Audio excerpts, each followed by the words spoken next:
Thanks everybody for coming. I'm just going to go ahead and get started since time is very short.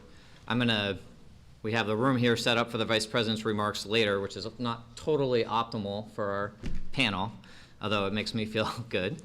I've been waiting all my life to be at a podium like this. I am James Quall. I'm the Deputy Director of the Domestic Policy Council. I think I'm going to use the microphone because I have a very soft voice. But if people want to sit and project, that's okay too, whatever is comfortable. So we have a ridiculously distinguished panel and a ridiculously short amount of time to discuss what is a very rich topic, which is the new models of worker voice. And to me, that means what are emerging and innovative ways that workers can come together in complementary ways to the traditional collective bargaining model where you have exclusive representation of all the workers in a bargaining unit. And ideally, when we're looking for innovative new practices, we should be thinking about things that recognize the challenging legal environment we're in, particularly in some places in the country, and that recognize the trends in the economy toward independent contractors, toward permatemps, toward the on-demand economy, and some of the other things the President talked about. So we're fortunate here to have some leaders who have been working in parts of the economy that, for better or for worse, have been sort of at the leading edge of these trends and can talk about some of the successes they have achieved in the face of those headwinds. I think we should be looking for models that include enforceable commitments to make sure that promises are kept, that scale across industries and across geography and aren't necessarily dependent on a particular context or a particular set of leadership, and that are financially self-sustaining. So in a minute, I'll introduce our panel, and then we'll have a question for each panelist, and then hopefully we'll have a little time left at the end. I wanted to thank the people here who are listed as staff facilitators. The term staff facilitator, I think, really understates the expertise and the contributions, but we wouldn't be here without MB Maxwell, Amy Lynn, and Marilyn Davis. We've also been asked to identify key challenges, promising strategies, and one idea that we would recommend to the President. I think to save time, we'll be taking notes throughout the discussion to try and capture those. But if people want to have those in the front of their mind, that would be great. So with that, I want to introduce our panelists. On the far left, we have Sheila Lilio-Marcelo, who is the founder and CEO of Care.com, a public company which is the world's largest online source for connecting families with caregivers, and is behind the Fair Care Pledge that the President talked about. Next, we have Ai-jen Poo, who's the National Director of the Domestic Workers Alliance. Her work was also described by the President. She's, of course, a MacArthur Fellow and an official genius like my boss. Next, we have Ronald Blunt of the National Taxi Workers Alliance, and his work on behalf of taxi cab workers in Philadelphia has included higher fares, advocacy on safety issues, and enrollment in health care through Obamacare, as well as many other things. Next to him is Carmen Rojas, who's the Executive Director of the Workers Lab, where she's investing in innovative approaches to create sustainable solutions around improving conditions for low-wage workers, including the Worker Defense Project and coworker.org, which I know we're talking about a lot today, as well as other strategies. Christina, I'm sorry, Christina, I'm not sure I can pronounce your last name correctly. If you pronounce it right, I'll buy you a beer later. Okay, I'm going to try. Zinzun? Very close. Sinsun, very Okay. I sympathize to your problem. She is the founder of the Worker Defense Project, where her work in Texas has led to a federal investigation by OSHA into the construction industry, the passage of a statewide wage theft law, and better, safer jobs for thousands of low-wage workers. And then finally, we have Gene Sperling, who was top economic advisor to two presidents, President Obama and before that, President Clinton. He is legendary in D.C. circles for his combination of economic expertise, policymaking experience, and his huge work ethic and his huge commitment to progressive causes, and former boss of mine as well and mentor. So, Gene, if you don't mind, I'd like to ask you to make some framing remarks and start the conversation. Sure. So first of all, his disorganized former boss somehow has misplaced his little notebook. So you're going to watch me wing it. So the first thing I want to say is that I'm, just humbled to be with these panelists, and I'm not really worthy of being up with them because they have really, done amazing things on the ground that have made things happen. I have a 9-year-old who always asks me, well, what exactly are you doing? And I can never answer it well, except this time when she asked me, what are you doing? I thought for a second, and I said, oh, I'm going to go meet with some people who are like Cesar Chavez. And she said, oh, okay. And, when you look at what people are doing, the creativity, the passion, the get it done under any circumstances, whatever it takes, whatever methods or tools available, that's what you see on this panel. Now, that said, I'm a policy guy, and I think it's important as we do this that we both celebrate what they're doing. I also think it's important we don't let, those of us who do national policy, we don't let ourselves off the hook. Because there's a little bit of a tendency to kind of say, she does amazing stuff. Read about her taking on Apple, it's like unbelievable. It is. Anything. Liens on homes, that wasn't Apple, but on buildings, et cetera. But there's a little bit where you say, this is amazing creativity in the face of failure of policymakers to give a structure. So I think it's important for us, and I'm going to try to organize this for a second, and I'm going to fail, but you should be kind to me because I think it's worth the effort to kind of ask yourself, what is kind of the framing and how to think about it? And here's just one person's effort. I think there are some things that we're doing. I think what qualifies all of them with their passion, they want to get things done. They're focused. I'm not going to repeat what the president's saying. They're for workers' voice because in and of itself, workers' voice is an end goal, the dignity, the empowerment.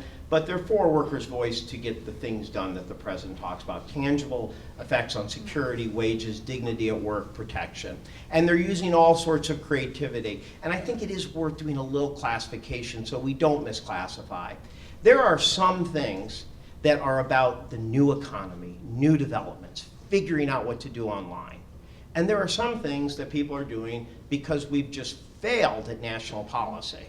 So I would imagine your work would be a little easier if we'd passed comprehensive immigration reform with the path to citizenship. And the Wage Act that the president asked is about enforcing the existing laws. So there are certain things where we have to kind of recognize as a first order that, that they're not new, creative, deal with the gig economy thing. They're just failures of policy. And I say that because we shouldn't keep our eye off the ball. I, of all people, have gone into practical forms of government. I like to get things done. I don't believe you just go for the ideal. They all are for the ideal, but in the meantime, they're going to save as many lives as they can. And we should do that. But we can't let those of us who do national policy take our eye off the ball, that some of this is just about the failure of basic policies that we ought to do. Now, that's kind of one category. A second category, I think, is more interesting. It's a different type of creativity, and that's where you're trying to get the traditional goals of economic security, but the world is changing enough that you might think about how you do them. So in a sense, the Affordable Care Act is actually a beautiful way of doing health security in the current economy and the economy we face. We don't know how everything's going to work, but we have a form of health security that's not fundamentally tied to all the debates and issues we're going to have on who's an employee, not an employee, all of those things. And so you can say that is a way of delivering health security that may fit, you can argue about it, or not fit. I have often pushed for what I call the universal 401k, that a person should be able to go into an account and get a match from the government, tax incentive, so that everybody would have access to the matching incentives that those of us who got to work in the federal government just got in our jobs. Those are kind of designs. Now, the New York City Taxi Alliance, they pushed a pretty cool measure. And like in one of the really terrible court cases you've seen, this judge, Margaret Chan, I'm calling her out by name, overruled it. But it was pretty simple. 6 cents out of every out of every ride would go to kind of a security fund that could give people $300 of security when they were sick, hurt, et cetera. Now that is kind of a creative new device at getting to a security. So these are the kind of measures we may not all agree on, but they are worth thinking about. They're old goals, but you're trying to figure out how they fit in kind of a new economy. And then I think there's a third type of creativity, and it's the creativity of organizing to get laws done. And there you've seen a lot of creativity. I think what Aijan did with the Domestic Bill of Rights was organizing to get that done. The Taxi Worker Alliance organized that in New York. They got struck down. They would have managed it. So there you're seeing organization, but it's being directed to actually change the law. The Fight for 15 and the push on $15 minimum wages in cities might seem traditional, but not really. This kind of total focus in a city, organizing, et cetera, where even if a minimum wage might be too high for the poorest part of rural Mississippi or Arkansas. I live in Santa Monica. We can afford $15 in Santa Monica, LA, and you push and you get that. So these are, I think, a third different type of organizing. And here I think there is a lot of creativity, and it is crazy to not think of how the internet or how you might be able to bring groups together. And I think that's kind of an admirable form as well. Then I'd say a fourth area goes more to the law. In some of these places, should we be having more creative new laws that allow people to organize beyond what the NLRA imagined at the time? And so that's a different type of creativity. And then the last creativity, going Christine, is where, you know, everything has failed and you use amazing creativity to get things done. And I think when you hear that, we should fund them, we should support them, and I think funding-wise, I know it's an issue James thinks, I think we're thinking of a startup concept that you help organizations get going so they can get to the point where maybe they prove to enough people that it's worth them paying $5 a year or something, or you get a more sustainable model. But it certainly seems that from government, foundations, philanthropists, et cetera, there's a lot of reason to do that. But again, the only thing I worry about is that I want us to be thinking so creatively about how you have worker voice in a new economy, how you use the internet online to connect people. Those things are creative. Those are really important. And in the areas where we have failed, for public policy-wise, I still want to see creativity because you got to save lives in the meantime, and you can't wait 5-10 years till a Congress changes or something. But those of us who hear a policy, we can't forget that a lot of that creativity is taking in the place of us failing, and that we still have to figure out how to solve the larger issues and take a little more off their plate. So, thank you. Thanks, Gene. So I think what I'm going to suggest, since we have so much ground to cover, I'm going to ask each of you a question about a certain aspect of the problem. I think if there's something else that you feel like you need to contribute, I don't want to censor that, so please do. But Ronald, I wanted to start with you, and obviously taxi drivers are often independent contractors or work for small companies. What are the challenges in trying to reach people when there is no common workplace, there's no common shift, and how do you persuade them that coming together is something that's in their interest and is worth investing their time and money in? Right. So, this is on. Yeah. So for us, like in most taxi markets within the U.S., I take Philadelphia for example because that's where I live. So 85% of the drivers are first-generation immigrants. The taxi industry happens to be like a gateway interest into the U.S. Labor market. In Philadelphia, we have 1,600 cabs, but we have 5,000 drivers playing musical chairs on it. And so every fare that's on the street is competition. So we have like so many ethnic backgrounds, so many religious backgrounds, so many ways that we compete against each other. Some drivers own the medallions, some drivers don't. So there's constant competition. So the way that we began organizing, we looked for common themes. Like, for example, in Philadelphia, we started it 10 years ago. The drivers hadn't had a meter increase in 14 years. There was 5 drivers that were murdered in a 12-month period. So those were things that we could go to each community and say, what do you think about this? And it's sort of that sort of thing. Yeah, we started conversating, and then we started talking to taxi groups throughout the country, especially up in New York. And I don't know, I guess that's when we just started just looking at how we can organize together. We would try different things. We would protest, we would strike, we would shut down the airport, we would get a meter increase, we would say, well, maybe that'll work, or maybe we do a prayer vigil after a driver is killed, and maybe that'll work. So, over the years, we found ways of getting things done. We tried different experiments. Right now, we're doing a co-op thing. We're working on a Uber-type app that is owned and operated by the drivers, all different kinds of things that we're trying to do. But I gotta tell you, when we first started, I had a reporter coming to one of our meetings, and he looked at this meeting. It was like a really dingy room. It was smoke all in the air and stuff. And he said, "This looks like something out of the 1920s. Like, you guys don't have workers' compensation. You don't have health care. You get shot in the head. They just throw another driver in your seat the next day. So it's like, it's like you guys are desperate. So you guys are trying anything to organize. But really, what would really work for you if they would expand collective bargaining rights to include like independent contractors and stuff like that." So I guess not just for taxi drivers, for car wash attendants, for security guards, for a lot of us, that aren't included, under the NLRA, that if we can expand the NLRA laws to include these workers. It's not about, I don't think it's about just keeping in desperation mode to get things done. I mean, the laws should cover all of us. And just last, I want to say about automation and technology. And I heard Martin Luther King talk about it. He say, what good is automation? How much, sort of like how does it, we progress if it creates so much destruction in its path? So you're having tens of thousands of workers racing to the bottom. Like the streets are flooded, let's take my industry.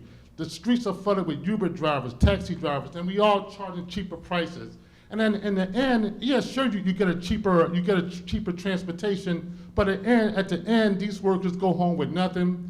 When they retire, you're still going to have to pay their Social Security, their unemployment. So at the end, we're paying on the back end. So I don't know.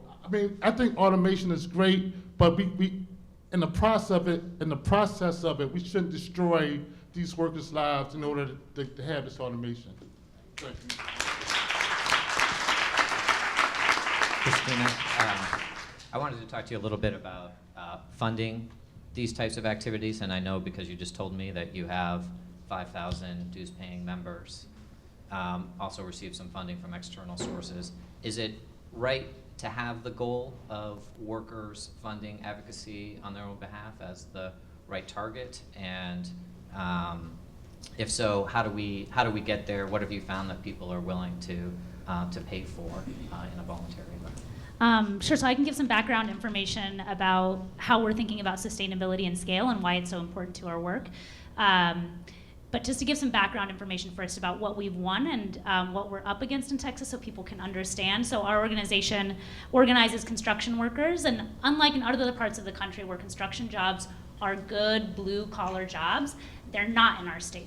And that's because just 1% of the workforce is unionized in Texas. And the strongest special interest group in the state is the construction industry and developers. They also happen to be the largest employer of undocumented labor. Of the close to 1 million workers that labor in the construction industry in Texas, half, 1 in 2 are undocumented, and that's a conservative estimate. So it should come as no surprise that Texas is also the most deadly place for construction workers in the country.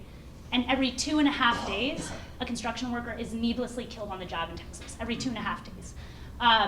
And 1 in 5 experience wage theft, 41% are misclassified as independent subcontractors, and If I can also mention that Texas is one of only 2 states that doesn't require employers to carry workers' compensation coverage. So this is kind of what we're up against, like similarly speaking about, think about, go back to a time when laws didn't exist. That's what it's like in Texas. But we had to think about how we're going to raise standards for workers and how we're also going to create sustainable revenue. So that when you win a campaign, you haven't just created more work for yourself and don't have the ability to scale your work. So we have really tried to focus on the end employer in the supply chain. For us, that's developers. So we created our Better Builder program to partner with developers that are willing and then bring along the developers that are not willing to sign legally binding agreements with us that, similar to what the amazing work the Coalition of Immokalee Workers is doing, is raising wages for workers, winning higher safety standards, winning workers' compensation, and then most importantly, winning on-site enforcement from start to finish of the construction project to make sure workers are actually really benefiting from those standards. So in the last 2.5 years, we've won 6 agreements totaling $800 million worth of construction projects, covering 8,500 workers to date. We're negotiating another $1.5 billion worth of construction projects right now that would cover many, many more workers. And we know it's making a difference in the lives of workers because 35% have reported that they got workers' compensation for the first time. Another close to 40% got safety training for the first time in their careers, and a quarter got a wage increase from their last job. Like, those are real significant wins and our goal is to protect the good union jobs in the industry and then raise the floor for non-union workers. But the big question is sustainability and revenue, because these can be great wins, but when our organization is paying out of pocket to do that kind of on-site monitoring, it's a real lift for the organization. It means that we can't just do every single project that comes up. So we've started to tell developers, this is a fee for service. This has a cost associated with it. It's important that you invest in your workers, not just by raising standards, but making sure that these standards are met. So we've gotten developers, and we've been working with the Workers Lab, and also some of our other partners doing similar work like CIW, and have gotten, in just the last 9 months, gotten developers or local government to issue RFPs or pay our organization directly or start contracts for close to $200,000 in revenue to go back to pay for the monitoring. And that's not just like a donation, that covers the cost of what it actually costs to monitor those projects. And so that's, I think, the question isn't, unions have been successful, not just because they had membership dues, but because they redistributed wealth in 2 ways. They redistributed wealth from business back into the hands of workers, and then in turn, they redistributed wealth through a second party, the workers, back into the hands of worker organizations to enforce those standards. And so I think that's the question, is how do we redistribute wealth, not just from our members, because I don't necessarily know without dues checkoff that that's possible, that's my personal belief.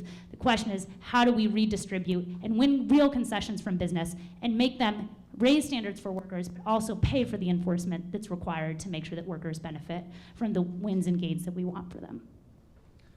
So my conviction that we have the best group of panelists has been confirmed by the fact that Secretary Perez has joined us, but I know that he's not able to stay for the whole time. So, Mr. Secretary, is there something you want to remark upon? Thank you for coming, and thank you for everything you're doing day in and day out. And I used to get a regular dose of Gene Sperling, so I had to come here to get a fix.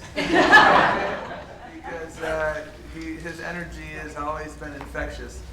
The president at the end of his speech today said, how do we take these practices, and then the issue that I've talked to him about, I'm sure Gene has talked to him about umpteen times, is all about scale and sustainability, because that's what it's all about. If we have a model that works well in one place but isn't scalable, then we help a few people, and that's better than helping no people, but we've got a problem of enormous scale. So I would ask all of the panelists, how do you think about the issue of scaling, and are there principles of general application that we can perhaps put to bear as we contemplate that challenge from the president, which really reflects an imperative in our nation? I wonder if I can take the moderator's privilege and direct that question to Carmen, which is a similar question I have for her. Yeah, so thank you so much for having me. This is a really amazing panel. I'm really happy to be on it. So the Workers Lab is a labor-funded accelerator program that helps support community organizations or long-term organizers, entrepreneurs, technologists to help develop solutions to the issues that are facing workers in the 21st century economy. And so Workers Defense Project is one of our lab partner, co-worker is one of our lab partner. We're really excited, frankly, because we see a real opportunity. There's an opening now to think about scale in ways that we could not have imagined 10 years ago. So you take coworker.org, which you'll hear from later on today. I am always moved by the fact that every month 16 workers who are not affiliated with the labor movement, nor are they affiliated with the Worker Center, are signing up to coworker.org to start a petition to take power and to have a voice in their workplace. I think that that is the potential growth of that is so amazing. And it goes to sort of the final points that the president was making about our need to re-win the conversation about what it means to be a worker and to sort of quell the anxiety and make sure that we are not only offering an alternative narrative of the issues that are facing working people, but frankly, to create a common narrative and a common story that is that we are working people, that this country is built on working people. I also think that, you know, when we think about issues of enforcement, like if I were to bucket our work, one is sort of looking at technology platforms, mobile platform tools that allow workers to connect with each other in ways that they otherwise wouldn't be able to. I think another way to get to scale is frankly the issue of enforcement. Both the work of the Coalition of Immokalee Workers as well as Workers Defense Project, but we just saw an amazing victory in Seattle with the Fair Work Center actually getting city dollars to help pay for minimum wage enforcement. That's unheard of. They've won a policy, but then at the back end actually have the public sector using public dollars to help bolster a policy, I think is really, really important. I feel like that's a fast way to get to scale. So to Mr. Sterling's point, right, that we can't let the federal government off the hook, I think that cities and states across the country aren't letting you off the hook. They're offering you really great examples for the role that the public sector plays in offering resources to make this work possible. I also think that there's just sort of the narrative making, so it's the Fight for 15 that's captured the imagination of all kinds of workers in this country, inside and outside of the fast food industry, as well as our Walmart, right? You know, the ability to take on the nation's largest employer and retailer and say that the workers who work for this company actually deserve better, deserve dignity in the workplace, and to have an arc of a story where we all see ourselves. We don't want to see our moms working on Thanksgiving, and we don't want to see our kids working at 12:01 on Christmas Eve. And so I feel like we are seeing the scale question really come to bear, in large part because we have an opportunity now to take back that story. So Ajin, you look like you had thoughts on that question too. Another question I was interested in discussing is, a lot of your victories have come through public policy and passing laws in 4 states and sort of building off of some of the points that Jean made. And I wondered how you thought about traditional political channels as one outlet for worker movement. That's great. Well, I work in a workforce where, we're talking about the women, mostly women, who go to work every day in other people's homes, taking care of the most precious elements of our lives, our children, our aging loved ones, our homes. And it's millions of workers. And it's the work that makes all other work possible if you think about the fact that we all need someone to care for our families and to support us in the family lives that we uphold as we think about going to work every day. And yet there's some of the most vulnerable workers in our economy. And there's a really long history of legal exclusions. Since the 1930s, domestic workers and farm workers have been excluded from the National Labor Relations Act and the Fair Labor Standards Act. And over time, and thanks to the leadership of this Department of Labor, we've addressed some of those exclusions, but many of them still in many ways shape the reality of the workers in our sector. And so it's both this very specific experience within our economy, but it actually touches all of us because all of us have a relationship to this workforce in one way or another. And that's only becoming more true as the aging population grows and more of us need elder care, and are going to be needing to figure that out for our parents and our grandparents.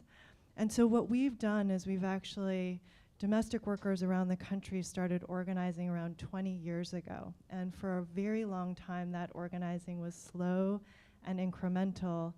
And in New York, we had our first big breakthrough in 2010 when we were able to pass a domestic workers' Bill of Rights, including protection from discrimination and harassment, including paid leave. And it was a breakthrough that captured the imagination of domestic workers around the country, because so many people said to us it would be impossible, that domestic workers were unorganizable, that you would never be able to pass a domestic worker Bill of Rights, and all of a sudden we did it. And of course it took years, but organizing actually changed the course of history. And the fact that it did captured the imagination of domestic workers around the country. And today, just 5 years later, 6 states have passed domestic worker legislation.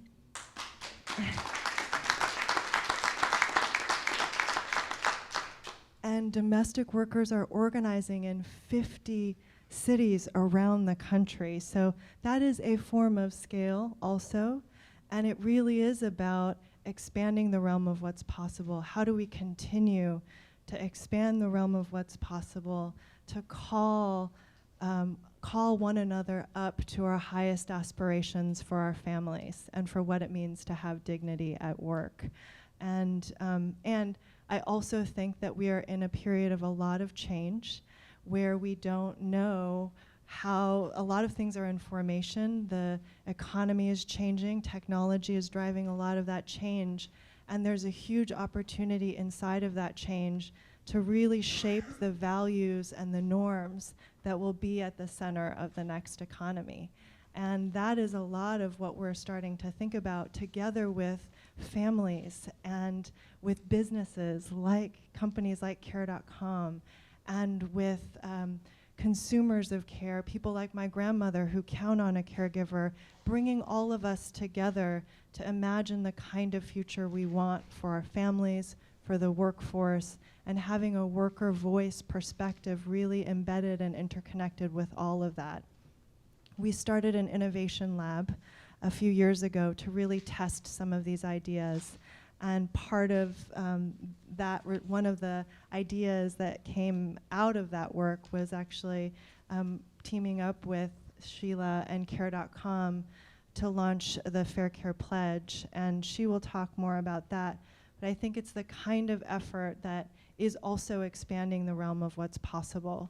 We have to, one of the things that we realized in this work with domestic workers is that when it's about dignity, when it's a campaign for human dignity, there's no such thing as an unlikely ally. That we all have a stake in what work looks like for the future. We all have a stake in workers having voice, not just workers' organizations. It's really about all of us.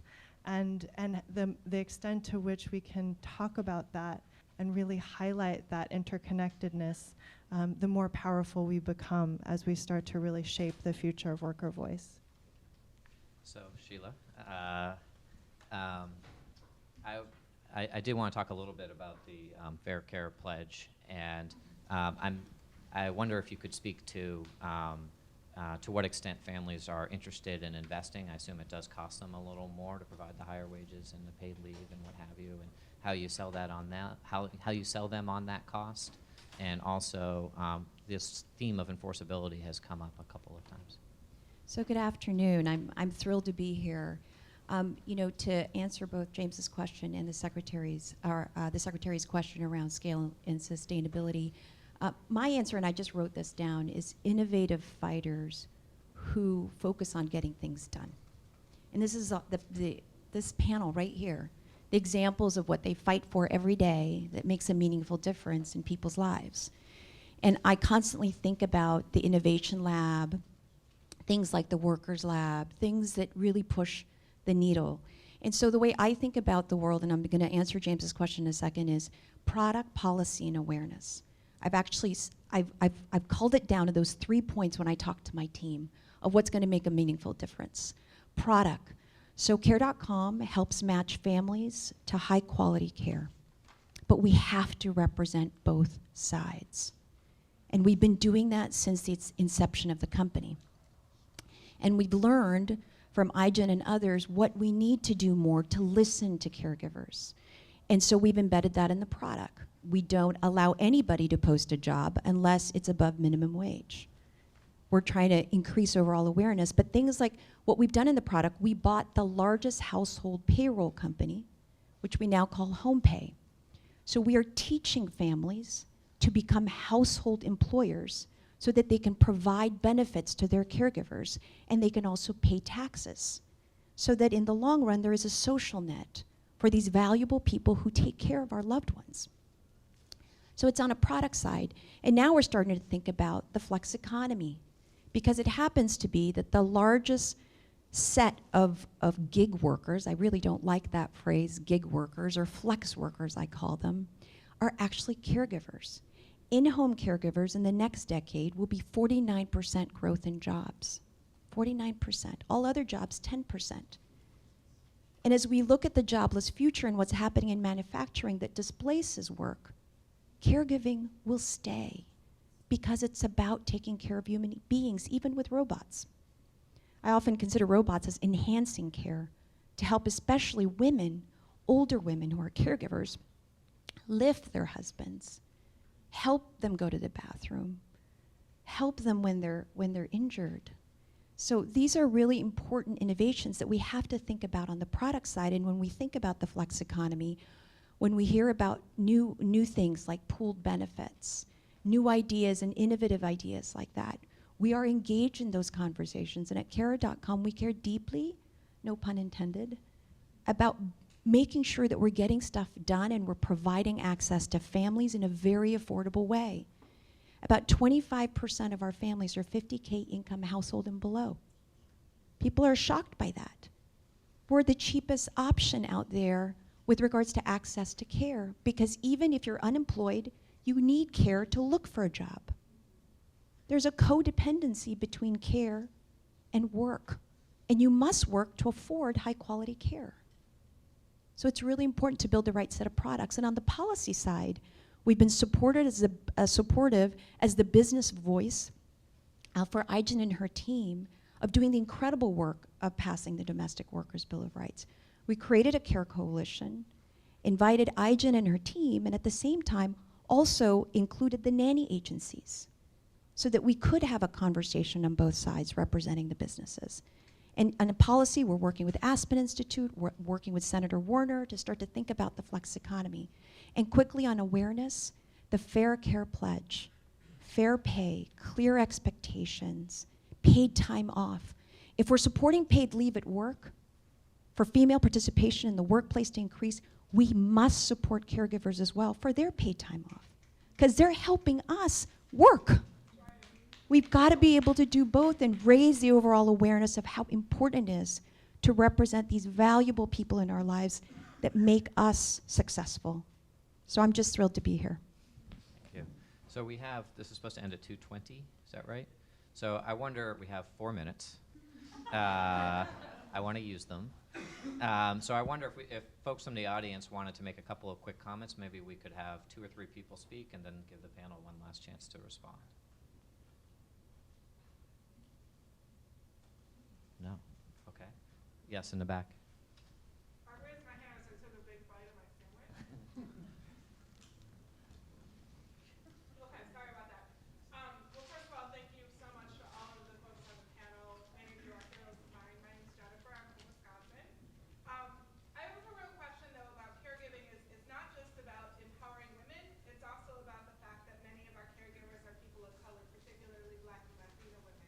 And we know that those folks in particular have specific challenges to accessing dignity and equity at work. So I wonder if you can talk a little bit about how we help women of color lead and earn the dignity at work they deserve. Is there another question or comment? Yes, Anne. Yeah, just a quick question. when you are thinking about your workforces and the people that you organize, could you talk a little bit about their age and like where they are in their career? Younger workers, older workers? Okay, one more? Yes. You know, the work that you're doing affects almost every single person, really. What's the biggest obstacle you get in organizing people? All right, who's jumping in? Just go down the row. Does this work? Okay. So for as far as who our workforce is, our workforce is in the construction industry. It's 98% male. It's there's the government data and then the data that we've collected from surveying cities, workers in all of the major cities. It's majority Latino. Our data shows that it's actually 70% to 80% foreign born, and half of the workforce is undocumented. 65% don't have passed a 9th grade education. And the majority are young, and they face numerous barriers, because we're talking about in the second largest economy, the fastest growing state in the country, that it's a $72 billion industry and 1 in 2 workers are undocumented. I mean, it's like, if you take a step back, it's actually kind of insane to think that an entire state's economy is really being sustained, and that's also the state that's blocking any pathway on immigration reform. So it's kind of a strange paradox to be working in that place. And I think that the other thing that's interesting about the kind of alternative labor organizing work that's happening is it's really focused a lot on people of color. It's focused on immigrants a lot of times. It's focused on the margins of the workforce that has been growing really fast, but either been not organized by traditional labor because of internal structures that don't allow them to, or they haven't been their workforces. And groups have come in to pick up and raise standards for workers when there hasn't been anything there for them. And we haven't done that in opposition to labor. We've been trying to do that with labor. And I think that this kind of work that's happening is really going to serve as a critical example for traditional labor and everyone that's trying to deal with issues of equity and equality in this country. So our applicants on the enterprise entrepreneur side, mostly millennial white men, and on the nonprofit trying to build for-profit side, mostly women of color run organizations. It's like a quick, easy split. I see the 1-minute sign, so I'm gonna answer fast. I mean, I think the question around building pathways or creating opportunities and platforms for women of color to step into leadership roles is a really big question. I think coming from the Silicon Valley, we often hear the diversity in Silicon Valley being an issue. Diversity in the nonprofit sector and of nonprofit leaders is also an issue, where the vast majority of organizations that are well-funded are run by white men, and then the rest of organizations are sort of left with slim pickings. So I think that I'm really glad that you asked that question. I don't have an answer for you. Yes, just quickly for me, like taxi drivers, I know in Philadelphia, they're 30 plus in age. Most of them stopped driving early, like in the early 60s and stuff. And it was good to hear, like, as Jen and talk about care.com, because a lot of drivers I know, like, suffer from diabetes, stroke, and it's stuck on their families. And we just didn't know where to turn. So just hearing this gives us hope. Thank you. And most of our members are women of color, and they are the driving force, the heart and soul of our movement. And one of the things that we realize is that there aren't that many organizations in general that are really out there organizing and building power among women of color.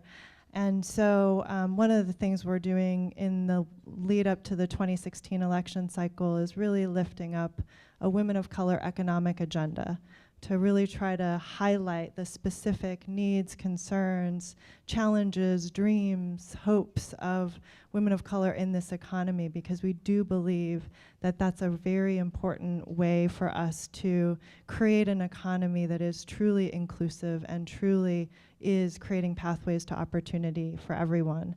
And one of the things that we did yesterday is we released something we call the Good Work Code. And it's really a set of 8 values for the online economy to really shape how we develop our platforms of the future in such a way that are good for the people who work there. And we very much had in mind the least visible workers among us, like caregivers, who are going to be working in the online economy along with millions of others. And we're really hoping that it can be like a North Star, a sort of set of solutions and values that we can start to move towards as we shape the new economy. So this year, we're actually going to start real focus on ethnic marketing. We do national TV campaigns, and we've been doing that since 2010 to reach people, but we realize to reach caregivers, we're going to have to segment even more to be able to do that. If you are a foundation, a company, or anyone interested in helping us join forces to actually do PSA campaigns to reach caregivers, to share with them their rights so that they can find their voice, Care.com is taking a leadership position to say, join us to try and figure that out, and we can develop campaigns to reach them, because I think it is really critical and important so that we can raise their awareness of their rights. First, I'll just end where I started, which is it is so inspiring, though I don't deserve to be out with these folks here because of what they're actually doing. They are heroes, and I think those of us who've been more in the policy have to be thinking about how we empower them. And I think the ideas on enforcement, et cetera, were good and interesting, and there's some thoughtful things. Now, the one thing I'll say from my perspective, having been at the national policy level in 2 administrations, is that there is nothing like success. Even in dysfunctional Washington, D.C., success is contagious. And I think one of the things that maybe we all have to figure out how to do is when you have a success at a city level, at a state level, that it doesn't become like an isolated victory. I'm not just saying this because Mary Kay and Terrence are here, but what is kind of beautiful about the Fight for 15 is that there have been other fights in other cities for higher minimum wages in the past. But this year, last couple of years, it's different. If you're having a fight in a particular city, you're part of a national movement, and you know you are. And every success they get, every time it happens and the world doesn't end and jobs don't get lost, it weakens the argument against somewhere else. You spent all that time, all those years, to get the Domestic Workers' Bill of Rights, and boom, suddenly it's in 5 states. So I think one of the things that I think is important to do is understand the power of even a single win in a city, a single win in the state. And I think one of the things at the national policy level to do is to help scale up success. And I will tell you again, there is nothing like success. When we're sitting around these policy tables, whether it's on preschool, whether it's on $15 minimum wage, when you can say, that city has done it, these people have organized that way, that empowers you. You can go to other people, you can go to the press and say, do a story on them, and it can build. So I think that one of the lessons in scaling up from us is to connect and help make a local or state success a national movement. And I think that's a place where national, state policymakers, heroes, which is what they're called, can work together in scaling up. Thank you, Jane. So I failed in my most important duty as moderator in getting us to end on time. So please bail me out by heading directly to the next breakout session.